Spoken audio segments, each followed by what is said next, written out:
దీంట్లో మెయిన్ గా ప్రజా ఎన్కౌంటర్ పేపర్ లో ప్రజలు రాసే ప్రజా వాయిస్ ఒకసారి చూసే ప్రయత్నం చేద్దాం.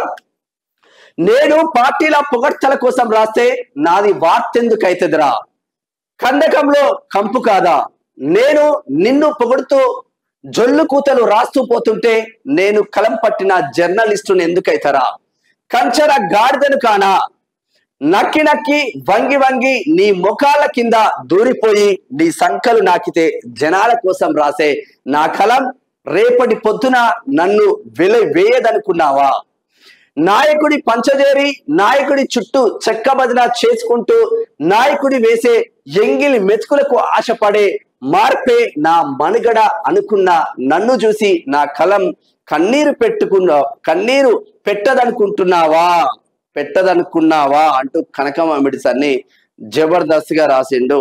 అంటే ఈ జోకుడు వార్తలు నాయకులకు వంగి వంగి దండాలు పెట్టి జర్నలిజం ముసుగులో రాజకీయం చేసుకుంటూ ఆ లీడర్ ఏం చేసినా కూడా అదే గొప్ప అని చాలా మంది జర్నలిస్టులు రాస్తా ఉంటారు.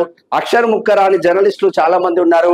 నికార్సైన జర్నలిస్టులకు వాల్యూ లేకుండా పోతుంది. అక్షరం ముక్కరాని 10వ తరగతి పాస్ గాని జర్నలిస్టులు కూడా మేము సీనియర్ జర్నలిస్టులం అని చెప్పుకు తిరుగుతూ ఉంటారు.